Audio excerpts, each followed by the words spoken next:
कल के लेक्चर के अंदर हमने इंट्रोडक्शन पढ़ा था। प्रोजेक्ट के हवाले से हमने डिस्कशन की थी। प्रोजेक्ट की टोटल कितनी असाइनमेंट्स होंगी, उसके अलावा कितने वाइवास होंगे, कुछ इसके हवाले से डिस्कस हमारा हुआ था। उसके अलावा लैंग्वेजेस कौन कौन सी हैं जो हमारे लिए इम्पोर्टेंट है, हमारे प्रोजेक्ट के हवाले से इम्पोर्टेंट है और वाइवा के लिहाज से इम्पोर्टेंट है, उसके हवाले से पढ़ा था। तो मैं आपको ये इन शॉर्ट यही बता दूं कि टोटल आपके दो वाइवास होने हैं, चार असाइनमेंट्स हैं ना। ना ही कोई मिड टर्म्स है, ना ही कोई फाइन टर्म्स है। अभी जस्ट जैसे कि अभी फर्स्ट असाइनमेंट आई हुई है एसआरएस की। एसआरएस के हवाले से मैं आप लोगों को अगेन लेक्चर का लिंक भेज दूंगा। वो जस्ट इंफॉर्मेशन के लिए है, कोई उसकी तैयारी वगैरह उसकी ज़रूरत नहीं है, जस्ट वॉच कर लीजिएगा। उसमें ये आपको आइडिया हो जाएगा कि एसआरएस डॉक्यूमेंट के अंदर क्या क्या होता है। और मतलब जैसे आपके पास टेम्पलेट तो मिल जाएगा आपको एलएमएस के ऊपर, लेकिन ये कि उसमें थोड़ा सा ये आइडिया हो जाता है कि इसमें जो हम कंटेंट ऐड करते हैं वो कौन सा होता है। और उसके अलावा सेकंड असाइनमेंट डिज़ाइन डॉक्यूमेंट है, उसके अंदर डायग्राम्स बनानी होती हैं। वो जब उसका टाइम आएगा तो उसके हवाले से भी आप लोगों को जो है वो हेल्पिंग मटेरियल मिल जाएगा। और इसके अलावा जो है वो थर्ड असाइनमेंट आपकी प्रोग्रामिंग के हवाले से होती है, जो हम प्रोग्रामिंग अपने प्रोजेक्ट के अंदर यूज़ कर रहे हैं। ये HTML CSS bootstrap and PHP। इसके हवाले से एक छोटा सा टास्क दिया जाएगा, वो हमने तैयार करना होगा, छोटा सा प्रोग्राम होगा। तो फिर उसके ऊपर वाइवा होगा और उसके बाद फिर लास्ट पे जो है ना वो फाइनल वाइवा होगा। तो कल हमने देखा था, पढ़ा था कि जो है वो वेब पेज कैसे बनाते हैं, फाइल कैसे सेव करते हैं। इसके अलावा जो है वो हमने ये भी देखा था कि फाइल कैसे सेव करते हैं। ऐसे स्टूडेंट्स के लिए जो बिल्कुल फर्स्ट टाइम इस चीज़ को देख रहे हैं, अगर किसी को बिल्कुल भी आइडिया ना हो तो ये उसके लिए है। बाकी जो लोग हैं जिन्होंने पहले से वर्किंग की हुई है, अच्छी बात है, उनको तो आइडिया होगा। मैं इसको नोटपैड प्लस प्लस के अंदर करता हूँ। एडिटर के वाले से मैंने आप लोगों को बताया था कि दो एडिटर्स आप लोगों ने यूज़ करने हैं। एक आपने करना है नोटपैड प्लस प्लस और दूसरा आपने सबलाइम टेक्स्ट एडिटर करना है। एडिटर बोलते हैं जिसके अंदर आपने कोड करना होता है। कोडिंग कैसे करते हैं, जैसे मैंने कल एक आपको ये दिखाया था। और फिर इसके आउटपुट कैसे चेक करते हैं कि फाइल के ऊपर राइट क्लिक करके ओपन विद गूगल क्रोम कर लें, तो ये आपके पास आउटपुट आ जाएगी। अब इसमें जो आपके पास ये हेडिंग आ रही है और ये नीचे पैराग्राफ आ रहा है। जी, ये हेडिंग की, ये आउटपुट हेडिंग की है और ये पैराग्राफ की है। अब हेडिंग में क्या है, किस तरह से लगाते हैं, ये H1 मैंने टैग्स की आप लोगों को लिस्ट भेजी थी, उसके अंदर इंपॉर्टेंट टैग्स कौन कौन से हैं। ये टैग्स की लिस्ट जो है वो उसमें कौन कौन से होंगे, हेडिंग के टैग्स होंगे। उसके बाद पैराग्राफ का हो गया। उसके बाद इसके बाद एंकर टैग होगा, इसको एंकर टैग बोलते हैं। ये हेडिंग के जो टैग्स थे वो मैंने आप लोगों को बताया था कि H1 टू H6। उसके बाद पैराग्राफ का ये टैग था। बाकी हर टैग की ओपनिंग और क्लोजिंग होती है। क्लोजिंग जो है वो इसके साथ का इस तरह क्लोजिंग करते हैं और ये इसकी ओपनिंग होती है। ये जो दरमियान वाला हिस्सा ये कंटेंट कहलाता है जो हमने डिस्प्ले करवाना होता है। और ये एंकर टैग होता है, हाइपरलिंक लगाने के लिए यूज़ होता है और इसके अलावा फाइल्स को लिंक करने के लिए भी इसको यूज़ करते हैं। एक फाइल को दूसरी फाइल्स के लिए अटैच करने के लिए ये टैग यूज़ करते हैं। इसके बाद टेबल का टैग होता है। टेबल में जो है वो कौन कौन से टैग्स होते हैं। टेबल के जो है वो TR हो गया, टेबल रो कहलाता है, ये इसको कहते हैं TR। TT जो है वो टेबल डाटा इसको कहते हैं। TH टेबल हेडिंग होता है। फिर इसी तरह से T बॉडी टेबल बॉडी इसको बोलते हैं। और फिर इस तरह से टी हेड ये टेबल की हेडिंग के लिए वो यूज़ करते हैं। ये जो दो टैग्स हैं ये हम अमूमन अ, ये वो यूज़ करेंगे जब नेक्स्ट हमारा टॉपिक आएगा बूटस्ट्रैप का, उसके लिए। बाकी ये जो है ना वो रेगुलर बेसिस पे यूज़ होते हैं। इसके अलावा एक टॉपिक होता है लिस्ट का। उसके अंदर कौन कौन से टैग्स होते हैं, LI ये यूज़ होता है। उसके अलावा जो है वो UL होता है, OL होता है। ये टैग्स हो गए लिस्ट के। LI stand for list item, UL stand for unordered list, OL stand for order list. ये उस पेज के ऊपर भी आपको शो हो रहे होंगे। यहाँ पे बताने का मकसद ये है कि थोड़ा सा आप लोगों का कॉन्सेप्ट क्लियर हो जाएगा कि करने कौन कौन से, क्योंकि उसमें तो बहुत ज़्यादा है, तो इम्पोर्टेंट कौन कौन से हो सकते हैं। बाकी साथ साथ टॉपिक्स हम कर रहे हैं, इससे भी आप लोगों को आइडिया हो जाएगा कि चूंकि हम वेब पेज जो डिज़ाइन करते हैं ये टैग्स से मतलब कि टैग्स ही इसमें यूज़ होते हैं वेब पेज की डिज़ाइनिंग के लिए। तो वहाँ से फिर उसको भी आप देखते रहिएगा कि जो हम जैसे कि हमने एंकर टैग यूज़ किया तो व्हाट इज़ एंकर, या ये जो ए लिखा है इसके बारे में तो वहाँ से पता चल जाएगा। उसके बाद एक टैग होता है इमेज का, IMG, इसको यूज़ करते हैं इमेज के लिए। इमेज अगर आपने वेब पेज के अंदर लगाना है तो उसके लिए जो है वो IMG का टैग यूज़ करते हैं। इसी तरह से बटन का टैग होता है HTML के अंदर। फिर इसी तरह से जो है वो फॉर्म का टैग होता है, अगर आप जब फॉर्म बनाते हो तब यूज़ करते हैं। तो ये डिफरेंट टैग्स हैं जो हम बनाते हैं। तो नेक्स्ट बाकी डिटेल आप जो है ना वहाँ से देखिएगा। ये कुछ इंपॉर्टेंट टैग्स हैं, इनके बारे में आप लोगों को लाजमी पता होना चाहिए। अब आते हैं आज के टॉपिक के ऊपर, कि टॉपिक में हमने देखना था कि मैंने आप लोगों को बताया था कि हमने जो है ना वो बटन लगाना सीखना है, कि बटन कैसे लगाएंगे वेब पेज के अंदर, और उसके अलावा जो है वो टेबल के बारे में है। मेन आप लोगों को बटन का बता देता हूँ आज, और साथ थोड़ा सा इंट्रो CSS का भी कर दूंगा, कि जैसे CSS का एक टॉपिक है बैकग्राउंड कलर का, कि अगर आपने अपने वेब पेज पे बैकग्राउंड कलर अप्लाई करना है तो वो कैसे करेंगे। सबसे पहले जब आप कोड लिखते हो तो सबसे पहले ये हम देते हैं, यहाँ पे HTML लिखना होता है। HTML लिखने के साथ ही इसकी क्लोजिंग करना ज़रूरी होती है। और उसके बाद जो सेक्शन आता है वो इसको हेड सेक्शन बोलते हैं। अब ये जो हेड सेक्शन है ना, इसकी जब आउटपुट आपको नज़र तो नहीं आएगी, लेकिन ये जो इसकी आउटपुट होती है ना, ये टॉप पे होती है, ये वाला ये हेड सेक्शन होता है, जिसके अंदर ये टाइटल बार इसको बोलते हैं। ये अब जो आपको शो हो रही है ये टाइटल बार कहलाती है। तो वो यहाँ पे हम टाइटल बार बनाते हैं। ये टाइटल बार का जो है वो टैग का टैग होता है टाइटल का, तो ये टाइटल बार कहलाएगी। ये टाइटल हो गया। अभी ये जो बाकी होता है ना, इसमें लिंक्स आते हैं और CSS, इंटरनल CSS यूज़ करते हैं, वो नेक्स्ट हम आगे करेंगे, जो नेक्स्ट हमारा जो है ना वो टॉपिक आएगा उसके अंदर। अच्छा जी, ये तो आपका हो गया टाइटल बार का। मैंने आपको बताया कि टाइटल बार कहाँ पे शो होती है, वो ये वाला आगे सेक्शन। उसके बाद जो नेक्स्ट स्टार्ट होता है काम, वो बॉडी का है। ये आपने लिखना होता है ज़रूरी। और उसके बाद फिर आगे जो है वो ये बॉडी, इसकी क्लोजिंग कर देते हैं।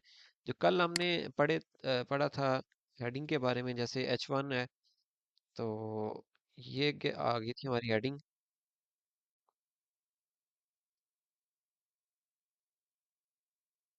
H1 को क्लोज कर दिया। ये हेडिंग इस तरह से, ये टॉप है, इसका साइज ज़्यादा होता है। और नेक्स्ट जो है वो ये पैराग्राफ के बारे में मैंने बताया था। यहाँ पे आपका जो है ना वो पैराग्राफ आ जाता है। इसमें मतलब कंटेंट होता है कि आपने क्या चीज़ डिस्प्ले करवानी है, वो यहाँ पे आती है। बाकी जो टैग होता है वो ब्रैकेट्स के अंदर जो है ना हम लिखते हैं।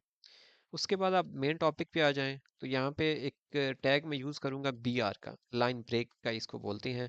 और इसका काम ये होता है कि ये जैसे हम MS वर्ड में काम कर रहे होते हैं, तो उसमें हम ना इंटर यूज़ करते हैं। जैसे ये लाइन है ना, तो मैंने इंटर किया, ये नीचे आ गया, फिर इंटर के नीचे आ गया। तो इसका काम यही होता है कि जब आप पे वेब पेज बना रहे होते हो तो एक से दूसरे लाइन पे जाने के लिए आपको BR का टैग यूज़ करना पड़ता है। इसको लाइन ब्रेक टैग बोलते हैं। उसके बाद नेक्स्ट जो है वो अ, जो हमारा मेन था एंकर टैग, इसमें एक तो ये है कि बटन लगाते हैं। ये बटन कैसे बनाते हैं, बटन का ये टैग होता है, इसके अंदर फिर एंकर टैग लगाते हैं। अभी फ़िलहाल मैं लिंक नहीं लगा रहा हूँ, जस्ट हाइपर ये दे दिया। और उसके बाद यहाँ पे आपने टाइटल देना होता है कि आप उसका क्या चीज़ दिखाना चाहते हैं, ये किस चीज़ का बटन है, ये बताना होता है। और ये जो एंकर टैग है इसको क्लोज करना होता है, और उसके बाद फिर ये जो बटन है इसको भी क्लोज कर देना होता है। तो अब हमने जो ये जो थोड़ी सी वर्किंग की है, इसकी आउटपुट देख लेते हैं कि आउटपुट इसकी जो है ना वो किस तरह से आएगी। फाइल पे क्लिक किया, सेव एज पे गए। सेव एज पे जाने के बाद आपके पास फोल्डर बना होना चाहिए जिसके अंदर आपने फाइल्स को रखना है। तो डेस्कटॉप पे या किसी भी जगह पे आप अपना जो है ना वो फोल्डर रख लें। फोल्डर रखने के बाद जो है वो उसमें फाइल सेव करनी है, तो इसको जैसे मैं सेकंड डॉट HTML का नाम दे देता हूँ। डॉट HTML जो है वो फाइल की टाइप होती है, एक्सटेंशन भी इसको बोलते हैं। जैसे जैसे मैंने कल भी जिक्र किया था कि CS201 के असाइनमेंट्स आप लोग बनाते हो ना, तो उसमें अ, हम डॉट सी पी पी लिखते थे। तो इसके अंदर जो है ना वो dot H T M L लगाते हैं, फाइल की टाइप होती है। ये सेव होगी, उसके बाद हमने इसको जो है ना वो ब्राउज़र में ओपन करना है। तो ब्राउज़र में ओपन करने के लिए कल एक स्टूडेंट ने बोला था कि सबलाइन में भी ओपन हो जाता है, राइट क्लिक करेंगे तो ओपन इन ब्राउज़र। और यहाँ पे अगर मैं देखता हूँ व्यू में, इसमें जो है इसकी आउटपुट देख लेते हैं कि आउटपुट के लिए अ, आपको क्या करना होता है कि जब आप फाइल को सेव कर देते हो, तो सिंपल तरीका ये है कि उसी फोल्डर में चले जाएं जहाँ पे आपने फाइल को सेव किया है। तो फाइल के ऊपर राइट क्लिक करें और ओपन विद गूगल क्रोम कर लें, तो आपके पास ये आ जाएगी आउटपुट। ये देखिए हेडिंग है, ये मैंने डॉट डॉट लगाए थे पैराग्राफ के लिए, और ये मैंने होम का बटन लगाया था, ये बटन बना हुआ है। अब इसको सेंटर अलाइन करना हो, अलाइनमेंट इसमें होती है लेफ्ट राइट और सेंटर। तो अगर आप किसी चीज़ को सेंटर अलाइन करना चाहते हैं, तो उसमें क्या करता होता है कि बॉडी मतलब जिस पे आपने अप्लाई करना है वहाँ से लेके जो है वो टैग्स जो आपका है उससे पहले ही आपने सेंटर का टैग लिखना है, और उसके बाद फिर जहाँ पे आपने उसकी क्लोजिंग करनी है वहाँ पे सेंटर वाले टैग को ही क्लोज कर दें।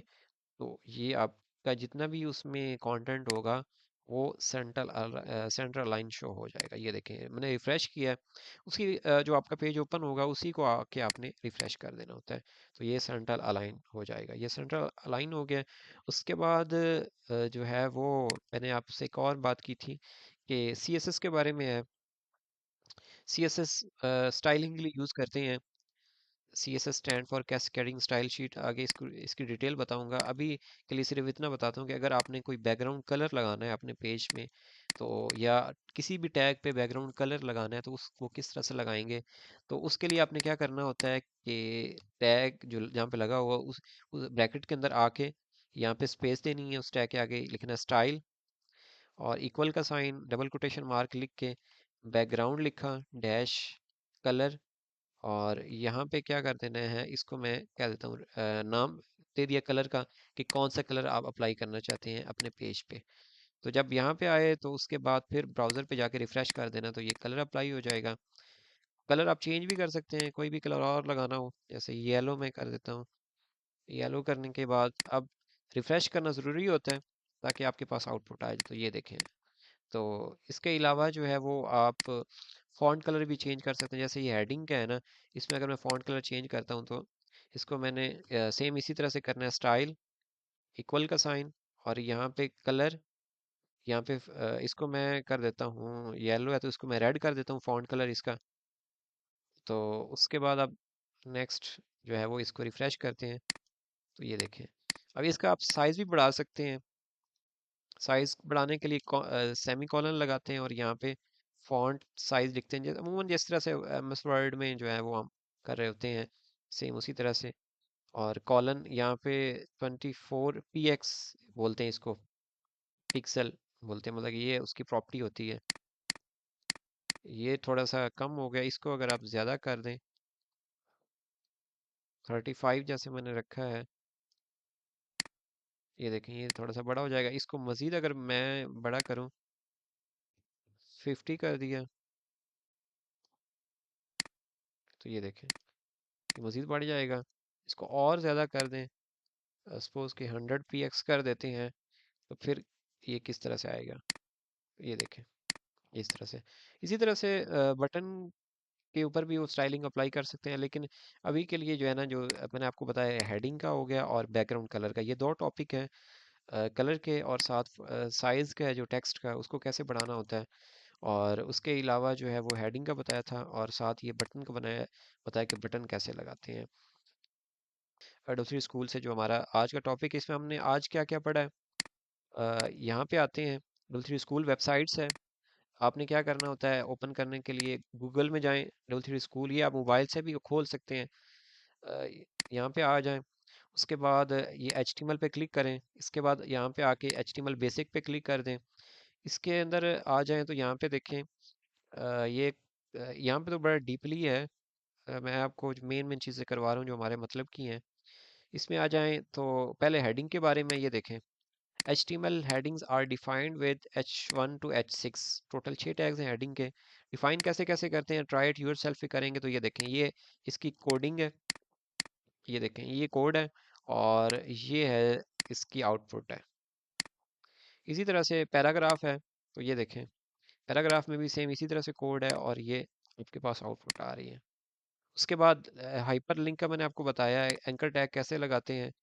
तो इसमें देखें जिस तरह मैंने लगाया है, मैंने जस्ट यहाँ पे हैश लगा दिया है, मैंने लिंक नहीं लगाया है जिसके ऊपर जाना है। बाकी ये मेथड है, लेकिन मैंने थोड़ी सी चेंजिंग ये की है कि मैंने इस चीज़ को बटन के अंदर ऐड कर दिया। ये जो हाइपर लिंक है ना, सिंपल लिंक लगाने की बजाय मैंने बटन लगा दिया, बटन के अंदर वो जो होम का शो हो रहा है ये वाला मैंने उस पे कर दिया है।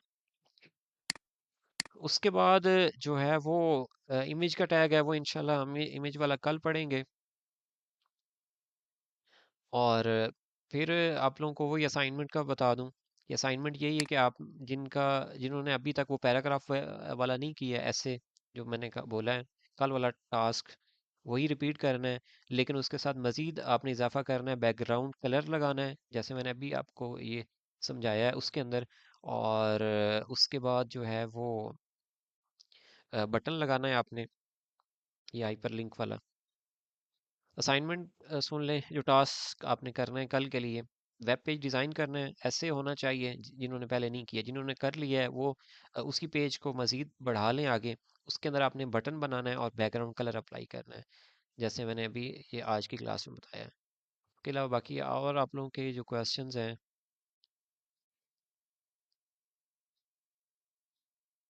हेडिंग के टोटल 6 टैग्स मैंने बता दिया है। इसमें रवीन हमने सबसे पहले ये मेन तो कोड करना सीखा है। फर्स्ट टैग, सेकंड सेक्शन आ जाता है हेड सेक्शन, इसमें टाइटल बार का बताया है, टाइटल बार इसको बोलती हैं, ये वजह शो हो रही है।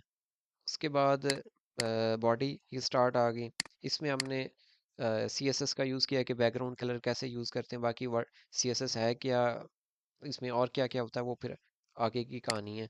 तो अभी के लिए फ़िलहाल इतना समझें कि बैकग्राउंड कलर लगाना है तो फ़िलहाल ये वाला कोड यूज़ करेंगे। उसके अलावा सेंटर टैग के बारे में हमने पढ़ा है कि सेंटर अलाइन, अगर आपने कंटेंट अपना जो डिस्प्ले करवा रहे हैं उसको अगर सेंटर करना हो, बजाय कि ये राइट साइड पे हो या सॉरी लेफ्ट साइड पे हो या राइट साइड पे हो, उसकी बजाय अगर आपने सब कुछ सेंटर में शो करवाना है तो उसके लिए कौन सा टैग होगा, वो सेंटर हो गया। उसके बाद हेडिंग के बारे में, कैसे हेडिंग लगाते हैं, हेडिंग का फॉन्ट कलर कैसे सेट करते हैं, फॉन्ट साइज अगर आपने उसका बढ़ाना है वो कैसे करते हैं, पैराग्राफ के बारे में बताया। BR का टैग क्या होता है, लाइन ब्रेक के लिए यूज़ करते हैं, एक लाइन से दूसरी लाइन पे जाने के लिए। उसके बाद जो है वो मतलब आपने बीच में स्पेस देनी है ना ऊपर, जैसे यहाँ पे ये थोड़ी सी स्पेस आपको शो हो भी रही है, यहाँ पे जो मेरा कर्सर जहाँ पे ये मूव कर रहा है, तो उसके नीचे बटन ये लगा हुआ है। उसके बाद ये बटन का ये टैग है, और ये सेंटर क्लोज हो गया, बॉडी का टैग क्लोज हो गया। जो भी आप टैग ओपन करेंगे और उसकी क्लोजिंग ज़रूरी है, तो तब भी आपको सही तरह आउटपुट देता है। बाकी इसकी आउटपुट जब करते हैं तो जहाँ पे आपने फाइल सेव की होती है उसके पास, उसके ऊपर जाते हैं, फाइल के ऊपर राइट क्लिक करके ओपन विथ गूगल क्रोम करते हैं तो आपके पास वो आउटपुट आ जाती है।